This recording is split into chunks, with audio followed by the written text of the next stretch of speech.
விலை, நிறைந்த தரம். தங்கள் தேவைகள் அனைத்தும் ஒரே இடத்தில். ஜெயச்சந்திரன். விமர்சனங்களின் அங்கீகாரமும் பெற்றோர்களின் பாராட்டுகளும் நிறைந்த பாராஷூட் இப்போது உங்கள் Disney plus Hotstar. GT Holidays, South India's #1 travel brand. You know you are special when you're with GT Holidays.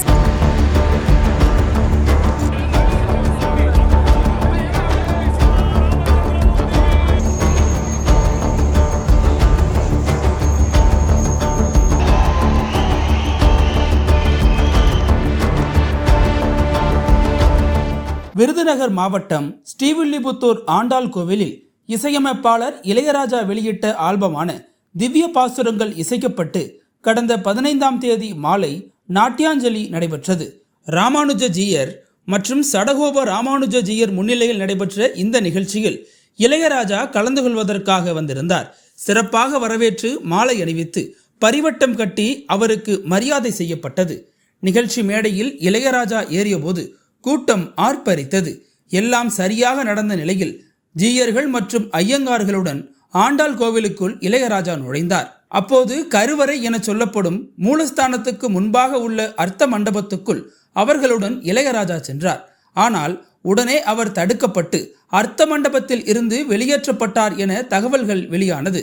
அர்த்த மண்டபத்தில் இருந்து வெளியேறிய இளையராஜா பக்தர்களாக வாசலில் நின்று சாமி தரிசனம் செய்தார். இந்த நிலையில் இது தொடர்பான வாத பிரதிவாதங்கள் இணையத்தில் எழுந்து வந்தன. இது தொடர்பாக தமிழக பாஜக அலுவலகத்தில் செய்தியாளர்களை சந்தித்த நடிகை கஸ்தூரியிடம் இது தொடர்பாக கேள்வி எழுப்பப்பட்டது. அதற்கு பதிலளித்த கஸ்தூரி, இளையராஜா என்பவர் ஒரு இசை கடவுள். கடவுளுக்கு கோவிலுக்கு போக வேண்டும் என்று அவசியமே கிடையாது. இளையராஜா எங்கு போனாலும் அவரே ஒரு கடவுள், அவரே கோவில்தான். அவரை என்னவோ உள்ளே விடவில்லை, கோவிலுக்குள்ளே விடவில்லை என்பது போன்ற சர்ச்சை வந்திருப்பதை வன்மையாக கண்டிக்கிறேன். இப்படிப்பட்ட பிரச்சாரங்களை வைத்து எத்தனை நாளுக்குத்தான் ஏமாற்றுவார் இந்த நாட்டிலே? கருவறைக்குள் எந்த ஜாதியினரும் போக முடியாது. அது ராஜாசாராக இருந்தாலும் சரி, கஸ்தூரியாக இருந்தாலும் சரி என அவர் பேசியிருந்தார். இந்த நிலையில் இந்த சர்ச்சைகளுக்கு எல்லாம் முற்றுப்புள்ளி வைக்கும் விதமாக இசையமைப்பாளர் இளையராஜா தன்னுடைய எக்ஸ்தல பக்கத்தில் நீண்ட விளக்கம் ஒன்றை அளித்துள்ளார். அதில், என்னை மையமாக வைத்து சிலர் பொய்யான வதந்திகளை பரப்பி வருகிறார்கள்.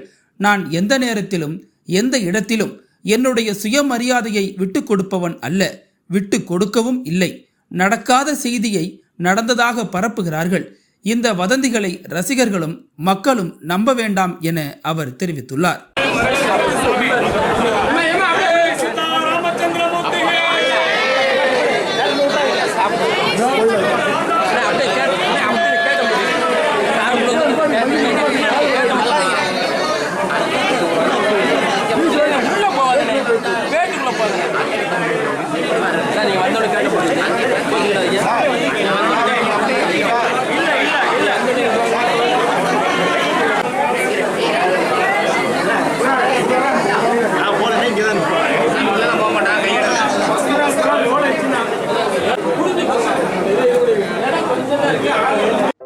நக்கீரன் டிவிக்கு சப்ஸ்கிரைப் செய்யுங்கள்.